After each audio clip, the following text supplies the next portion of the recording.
மீட்பனின் குரல் வழங்கும் திருமறை தீபங்கள்.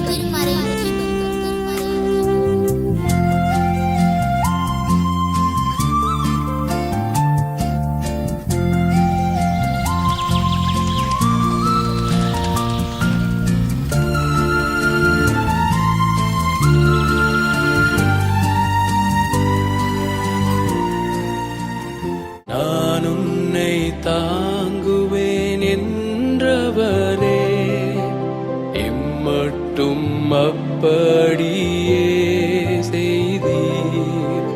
ஏந்தி நீரே சுமந்தீர், தப்புவித்தீர், இன்னும் செய்வீர்.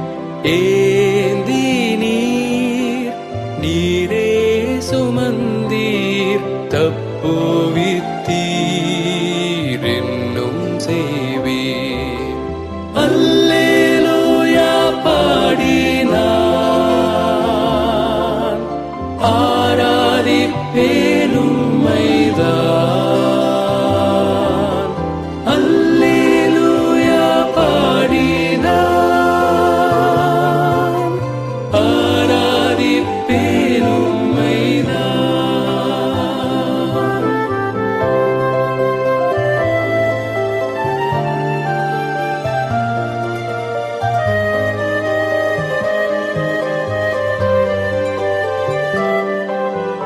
நானே உன் தேவன் என்றவரே, வேறொருவரும் இல்லை என்றீர்.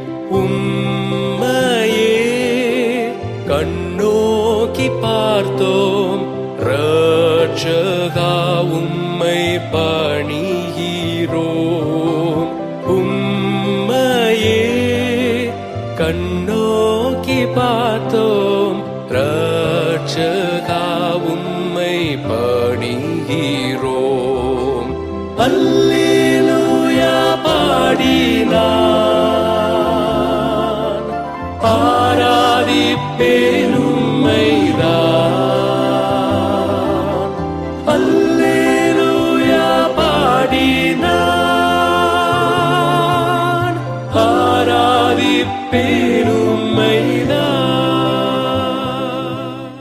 நம்முடைய பிதாவாகிய கடவுளிடமிருந்தும் ஆண்டவராகிய இயேசு கிறிஸ்துவிடமிருந்தும் உங்கள் அனைவருக்கும் கிருபையும் சமாதானமும் உண்டாயிருப்பதாக. ஆமீன். இந்த உபவாச நாட்களிலே நாம் கடவுளோடு நெருங்கி வாழ்வதற்கும் நம்முடைய தனிப்பட்ட வாழ்க்கையில் மாற்றம் ஏற்படுவதற்கும் ஒவ்வொரு நாளும் நடைபெற்று கொண்டிருக்கின்ற இந்த தியானத்திற்காக நான் கடவுளுக்கு அதிகமாய் நன்றி செலுத்துகிறேன். குறிப்பாக இந்த தியானம் நம்முடைய வாழ்க்கையில் கிறிஸ்துவோடு இணைந்து வாழ்வதற்கு பேருதவியாக இருக்கும் என்று சொல்லி கடவுளுடைய திருப்பெயராலே உங்களை நான் அன்போடு வாழ்த்துகிறேன். கிறிஸ்துவுக்குள் அன்பானவர்களே, இந்த நாளினுடைய தியானத்திலே மிகவும் சுருக்கமாக 3 வார்த்தைகளை உங்களோடு நான் பகிர்ந்து கொள்கிறேன். முதலாவதாக உபவாசமும் வழிநடத்துதலும் என்கின்ற ஒரு தலைப்பு. 1 ராஜாக்கள் 19ஆம் அதிகாரம் 4 முதல் 8 வசனங்களிலே நாம் பார்க்கும்போது, எலியா வனாந்தரத்திலே என் பிதாக்களை பார்க்கிலும் நான் நல்லவன் அல்ல என்று சொல்லி ஒரு செடியின் கீழ் நித்திரை செய்கிறான். அப்படி நித்திரை செய்யும்போது அந்த நித்திரை எதற்கு அடையாளமாக இருக்கிறது என்றால் அவனுடைய மரண சூழலுக்கு அடையாளமாக இருக்கிறது.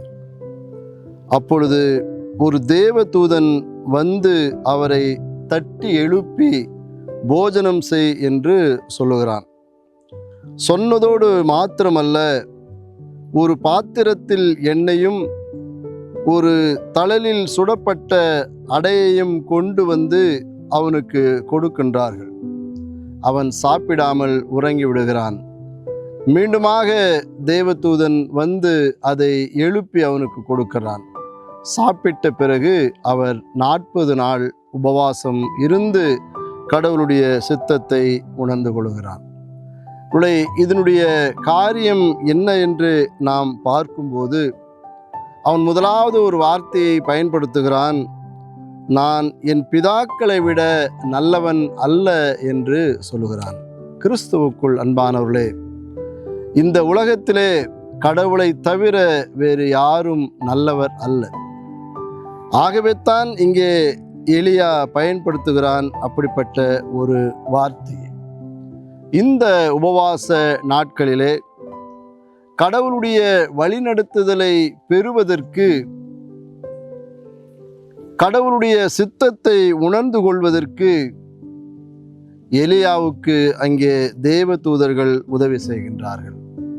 ஒருவேளை நம்முடைய வாழ்க்கையிலே இந்த உபவாச நாட்களிலே நாம் கடவுளுடைய வழிநடத்துதலை பெற்றுக்கொள்வதற்கு அநேக தியானங்கள், அநேக அருளுரைகள், அநேக வழிபாடுகள், பாடல்கள், திருமறைகள் இவர்களெல்லாம் நமக்கு எலியாவுக்கு உதவி செய்த தூதனை போன்று நமக்கு உதவி செய்து கொண்டிருக்கின்றார்கள்.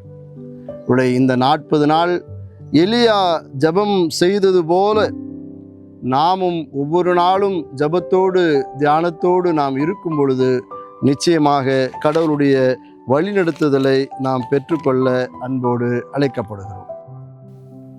இரண்டாவதாக, இந்த உபவாசம் என்பது ஆண்டவருடைய வல்லமையை பெற்றுக்கொள்வதற்குரிய ஒரு அடையாளமாய் இருக்கிறது. அதை நாம் லூக்கா 4ஆம் அதிகாரம் 1 முதல் 2 வசனங்களிலே நாம் வாசிக்க முடியும். அதை நம் எல்லாருக்கும் தெரிந்த ஒரு பகுதிதான்.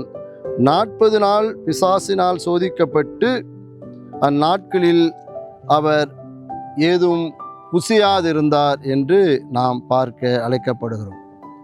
இன்று மாற்று மதங்களிலே இந்துக்களாக இருந்தாலும் இஸ்லாமியர்களாக இருந்தாலும் நோன்பு இருக்கிறார்கள்.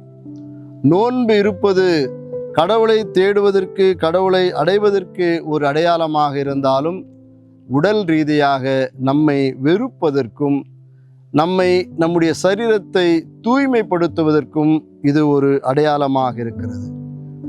இயேசுவானவர் 40 நாட்கள் நோன்பு இருந்ததினாலே அவர் பசியோடு தாகத்தோடு இருந்தார் என்றும், அதற்கு பிறகு உணவுக்கான, அதிகாரத்திற்கான, அதிசயத்திற்கான பல்வேறுபட்ட சோதனைகளிலே அவர் மீண்டு வெளியே வந்தார். ஒருவேளை அவர் நோன்பு இல்லை என்று சொன்னால் அப்படிப்பட்ட வல்லமையை அவரால் பெற்றிருக்க முடியாது.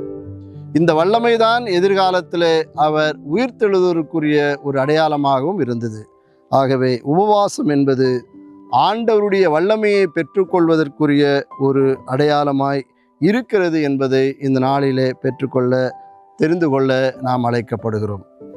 மூன்றாவதாக, உபவாசம் என்பது ஒரு தெய்வீக சந்திப்பு என்பதை லூக்கா 6ஆம் அதிகாரம் 17-18 வசனங்கள் நமக்கு வெளிப்படுத்துகிறது.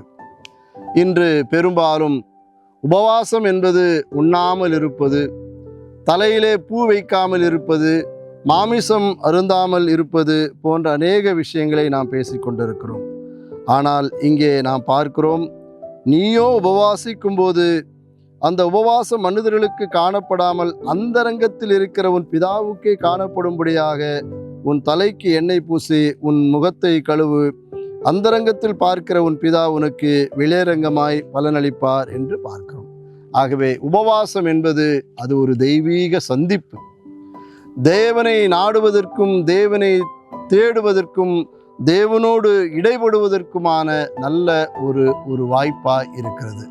ஆகவே இந்த உபவாச நாட்களிலே நாம் கடவுளுடைய வழிநடத்துதலுக்காகவும், கடவுளுடைய வல்லமைக்காகவும், கடவுளை சந்திப்பதற்காகவும் நாம் பயன்படுத்துவோம் என்று சொன்னால் நிச்சயமாக இந்த உபவாச நாட்கள் நமக்கு பிரயோஜனமாயிருக்கும். அதைத்தான் எஸ்தர் 4ஆம் அதிகாரம் 16வது வசனத்திலே நாம் வாசிக்கிறோம். ஒருவேளை தன்னுடைய மக்களுக்காக, கடவுளை சந்திப்பதற்காக எஸ்தர் உபவாசத்தோடு இருந்தார் என்று இங்கே சொல்லப்படுகிறது. ஒருவேளை இந்த உபவாசம் என்பது நகர்ப்புறத்தில் இருக்கிற மக்களுக்கு ஒரு சடங்காக இருக்கலாம். ஆனால் கிராமப்புறத்தில் இருக்கிற மக்கள் தங்களுடைய கூரை வேய்ந்த வீடுகளை ஒருவேளை சாணியால் சிறப்பாக பூசி, ஒருவேளை காலை 6 மணி முதல் மதியம் 2-3 மணி வரை அந்த கூரை வீட்டை தூய்மைப்படுத்தி 2 மணிக்கு மேல் விளக்கை கொளுத்தி அவர்கள் ஒரு எளிய உணவை உட்கொண்டு அவர்கள் உபவாசம் இருக்கிறதை பல்வேறுபட்ட கிராமங்களில் இருந்து வந்திருக்கிற நம்மை போன்றவர்கள் இருந்திருக்கலாம்.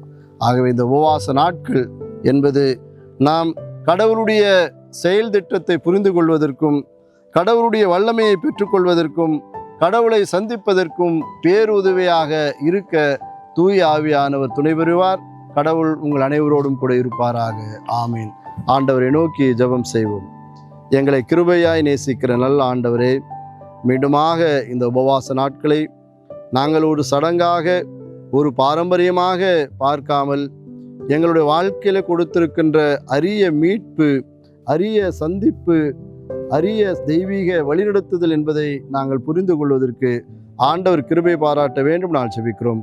இதை கேட்கிற ஒவ்வொரு மக்களோடும் நீர் தனிப்பட்ட விதத்தில் பேசும், அவர்களோடு இடைபடும், அவர்களை ஆட்கொள்ளும், அவர்களை அரசாட்சி செய்யும். கர்த்தர் பெரிய காரியங்களை செய்வீராக. இயேசுவின் மூலம் வேண்டுதல் செய்கிறோம் பிதாவே. ஆமீன். தந்தை, மைந்தன், தூய ஆவியின் அன்பும் அருளும் ஆசியும் உங்கள் அனைவரோடு இன்றும் என்றும் சதா நாட்களிலும் தங்கியிருப்பதாக. ஆமீன்.